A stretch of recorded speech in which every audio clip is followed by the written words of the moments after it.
Metroid Dread is the latest game in the 2D Metroid series and the first new story installment in the series since 2002. That's 19 years. Now, if you don't know much about a Metroid game, it helped popularize the Metroidvania genre. You probably have heard of some of the games from the genre like Hollow Knight or Castlevania, but the general idea of a Metroidvania involves a lot of backtracking because the game usually is one giant interconnected map.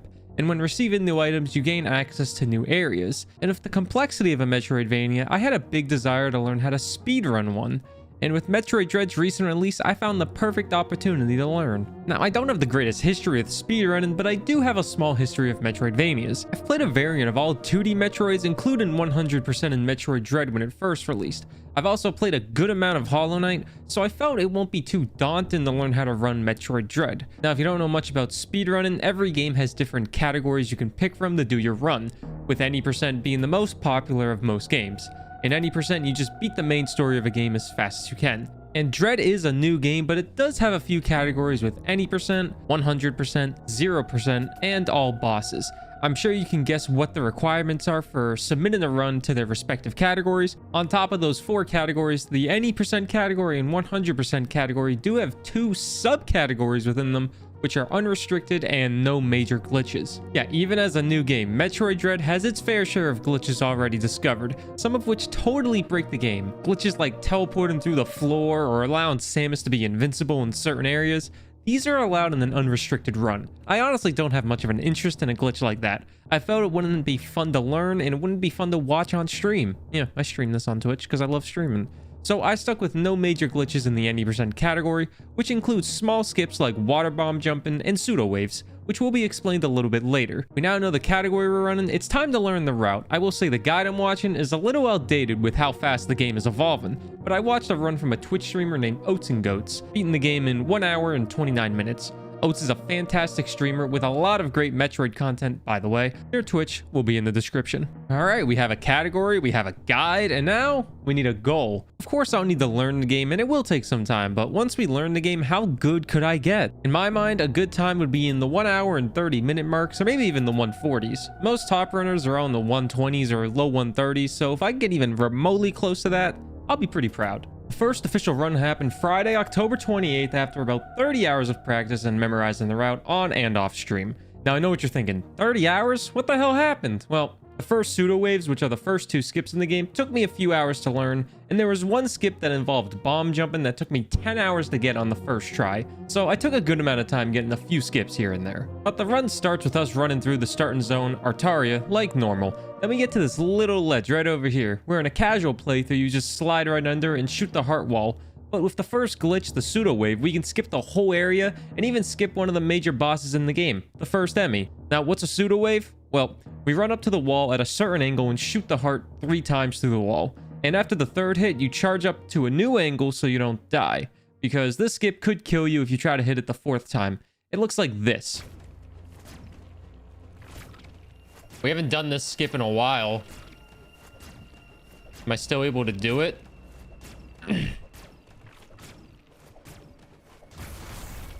Oh, yep, I guess so. And on the first run ever, we got that first skip in a few tries, just under 2 minutes total into the run, which isn't bad.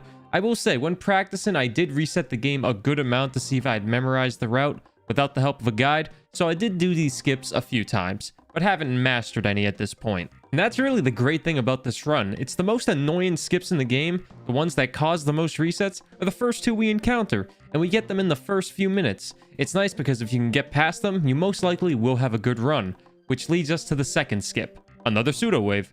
What we just did, except it's at a new angle, and this one only needs to be hit twice. You'd think that since it only needs to be hit twice, it'd be easier, right? Right? Well, nope. This one is much harder and much more inconsistent than the first one. Supposedly, you don't need to do this skip, but it's a big time loss if you don't do it. I want to become good at this speedrun, so we will get all these skips down. This second one was actually done very quickly as well, which I was impressed about for the first run.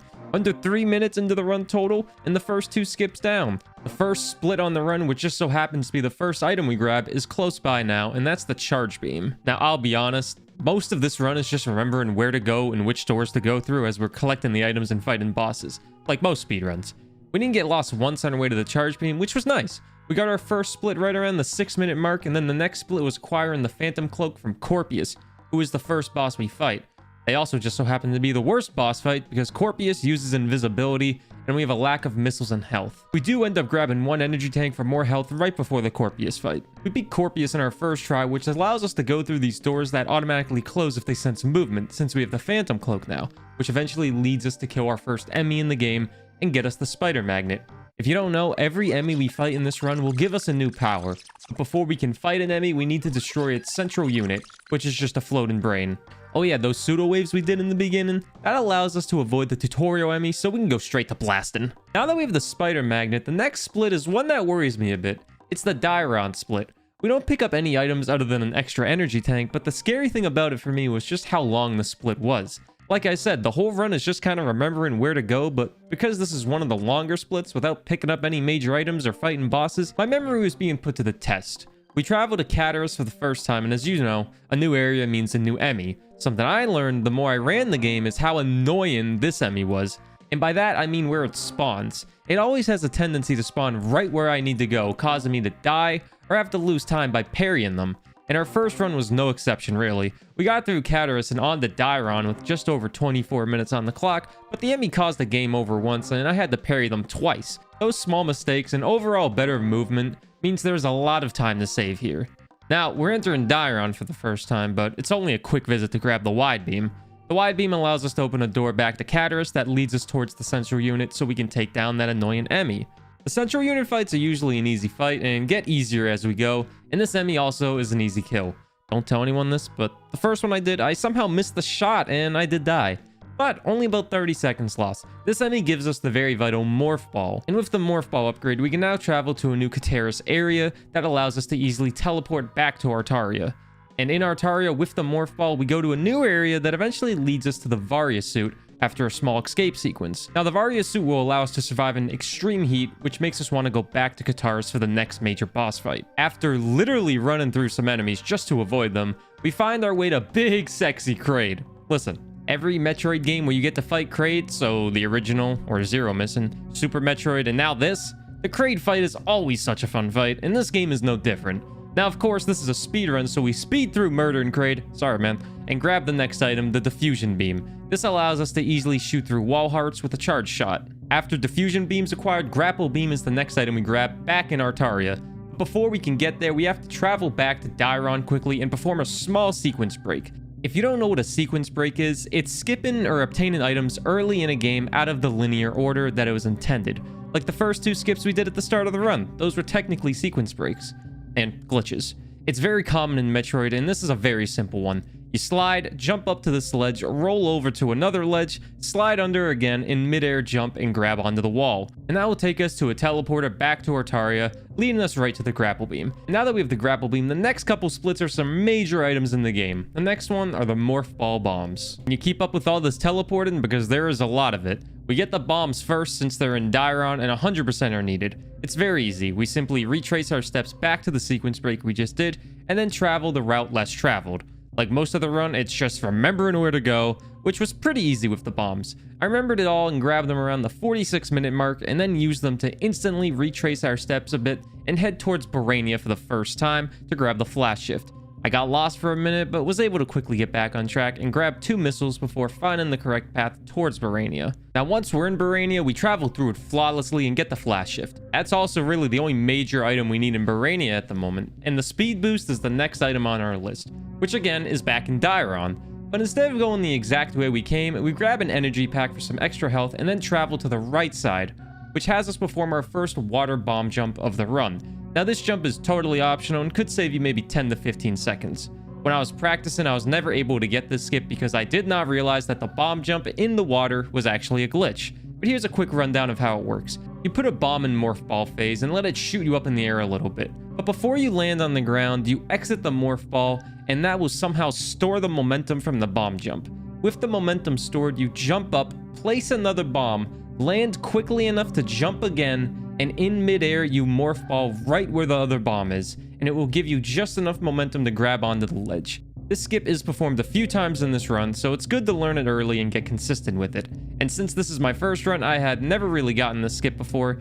I knew the technique, so it only took me a few minutes to get down. And after that, we just jump on a teleporter to Diron again. And once we're in Dairon, we just need to make our way towards the control unit so we can take down the Emmy. I did get stopped a couple times on this first run by the Emmy, but once the control unit was destroyed, we had no problem destroying the Emmy and grabbing the speed booster.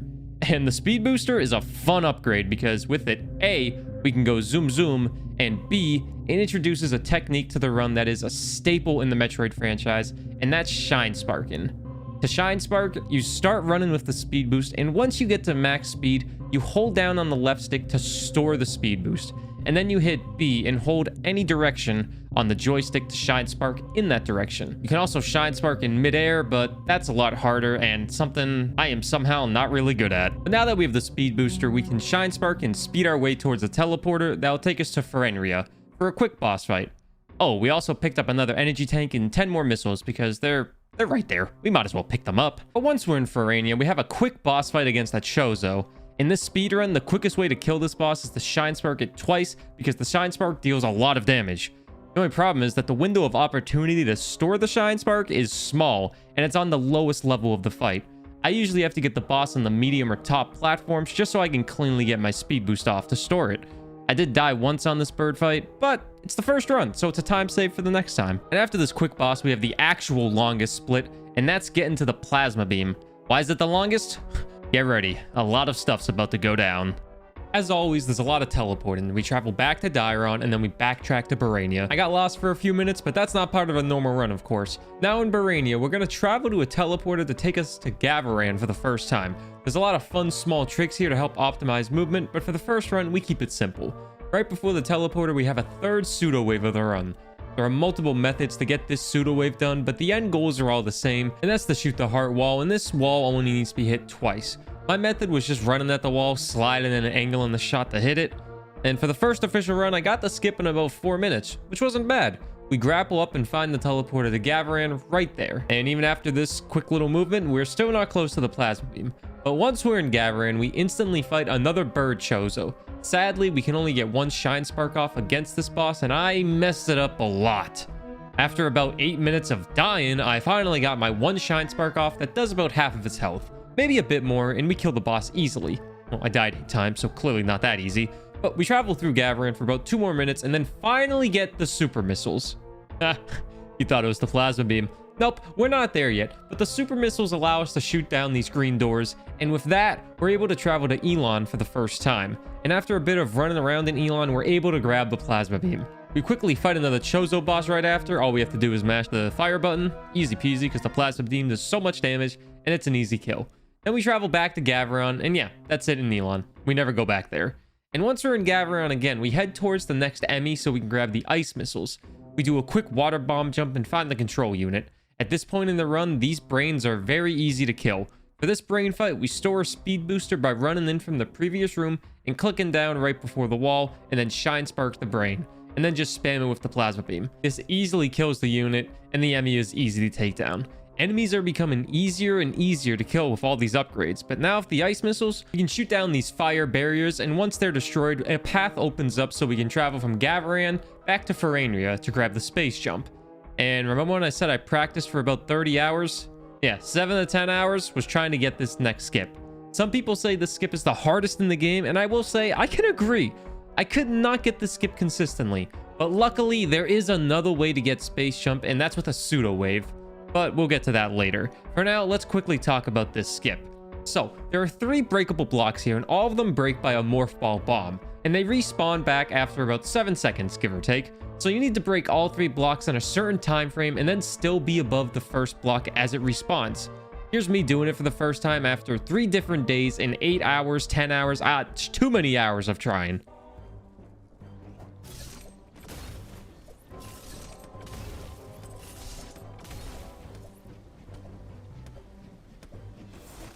Yeah, oh my god, let's go. Finally!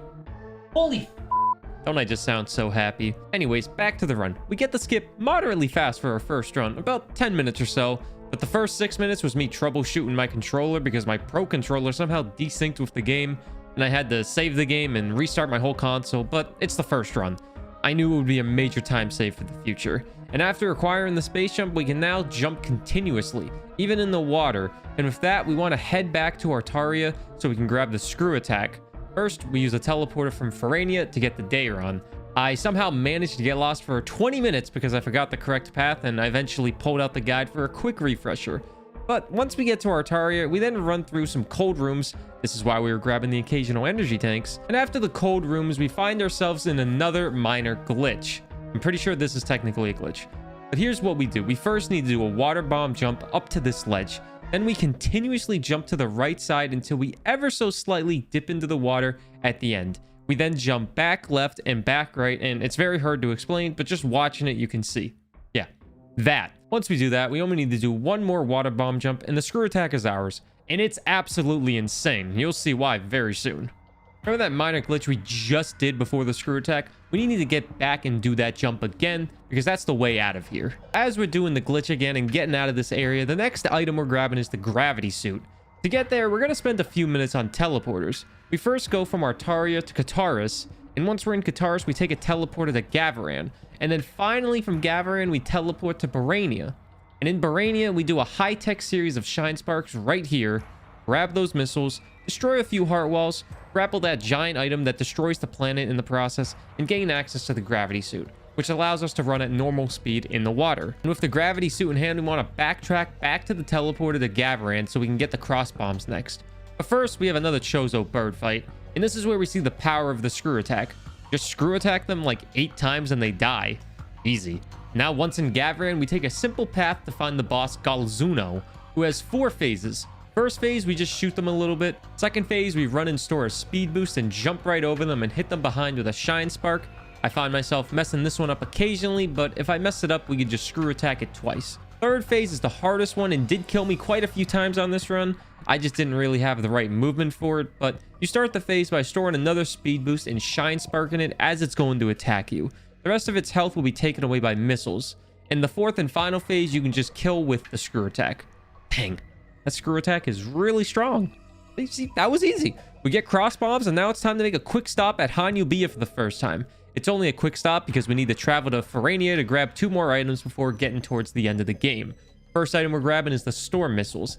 I did get lost a couple times while in Ferrania, but I need to pull out the guide to get myself back on track. I got there myself because I'm a big boy. Now, when we get to the boss of the storm missiles, it's another easy one. You can store a speed boost and shine spark it to get some extra damage done, but other than that, you just use the screw attack on both phases of the boss. And with the storm missiles acquired, we can continue in Ferrania to go back to the area we got lost in initially. Now that we have the storm missiles, we can actually advance. Oh yeah, and also there's another Chozo bird fight in this area, but you can just screw attack them as well and move on. It's easy. This area is really easy to get lost in, and I did get lost a couple times. Only 4 minutes after getting storm missiles though, we fight against another central unit so we can deactivate the final Emmy. It's not the final Emmy in the game, but it's the final one we have to worry about. The brain is also easy. You store a speed boost, shine spark it, then the screw attack kills it instantly. And now we are fighting against the toughest Emmy in the game.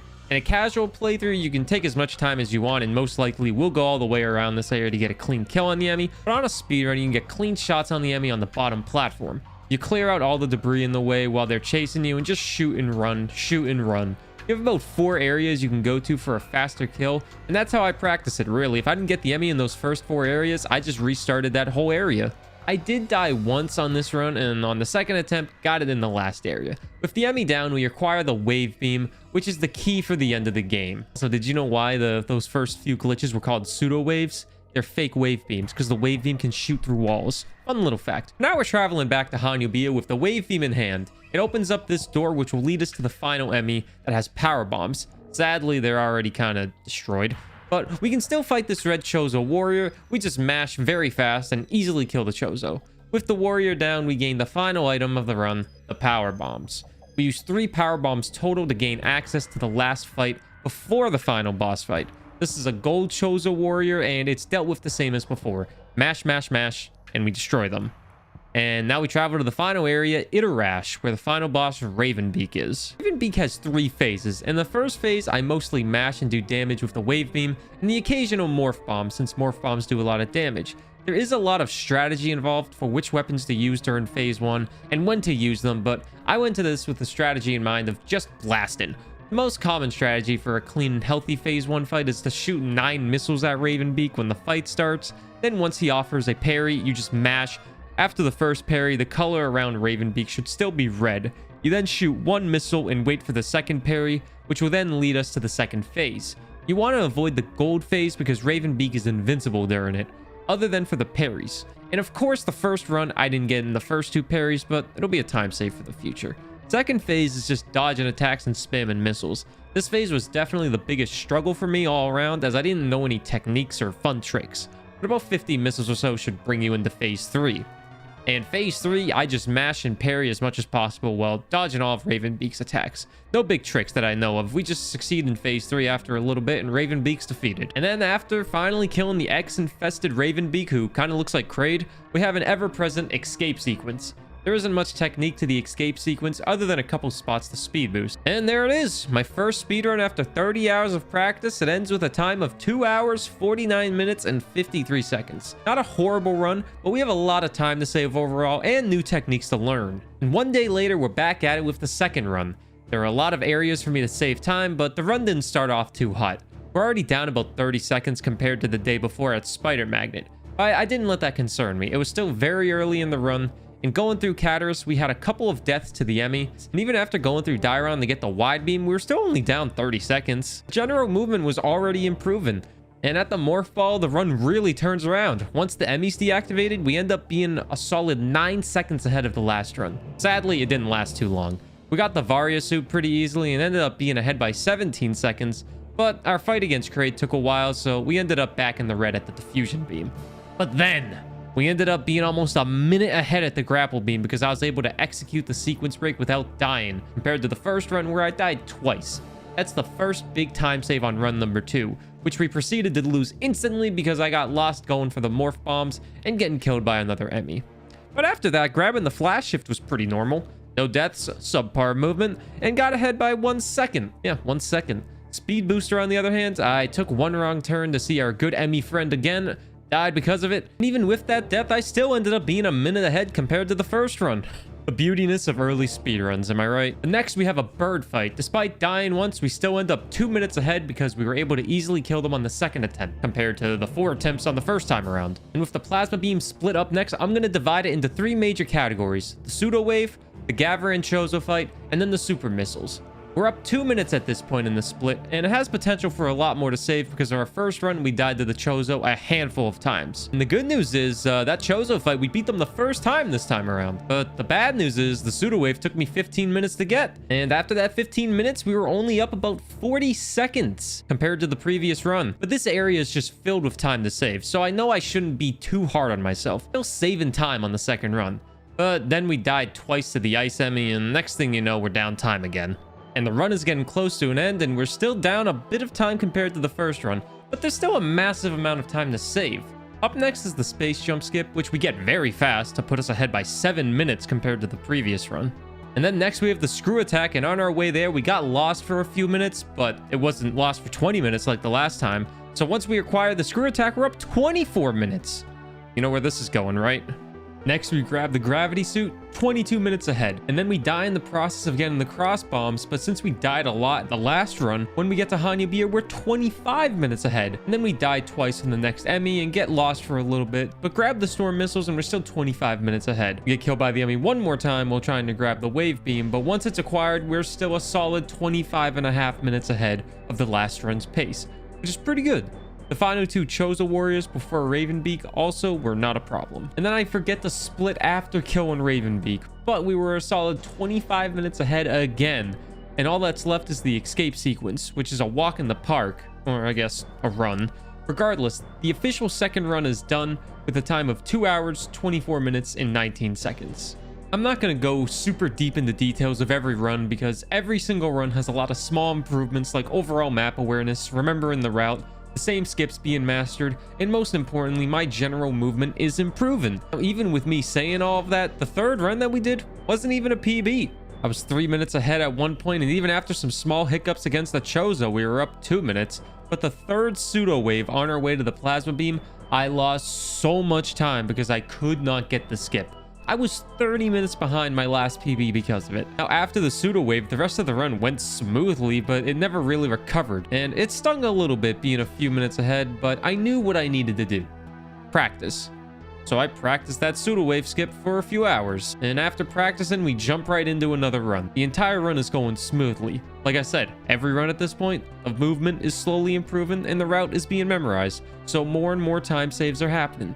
We still lost time because of the plasma skip, but only 2 minutes. And because of a very fast space jump skip with the morph bombs, we were able to get ahead of our PB by almost 4 minutes. It can only go up from there. Even after a small struggle with screw attack, we end up 4.5 minutes ahead.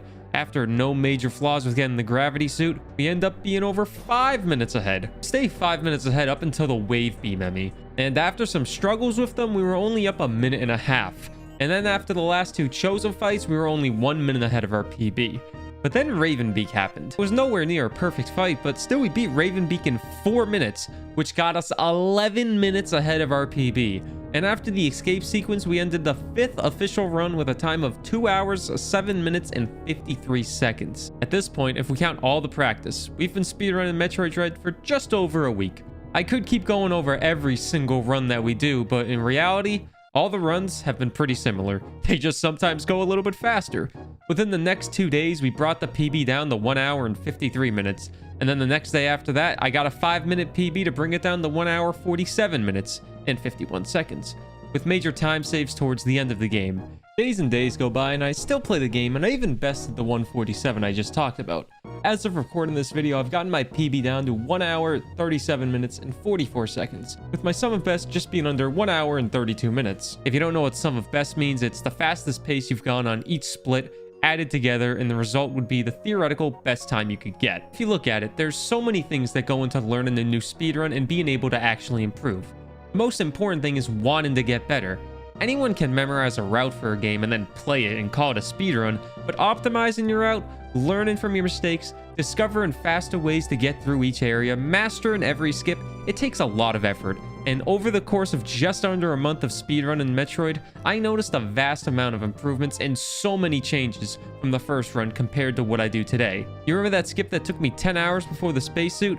I did that skip on every run until I realized it was just costing me way too much time with how inconsistent it was. There is a much easier and faster way to get the spacesuit via a pseudo wave. Granted, it is much less consistent at first, but once I started adding this trick to my run, I found myself not being as stressed about that area.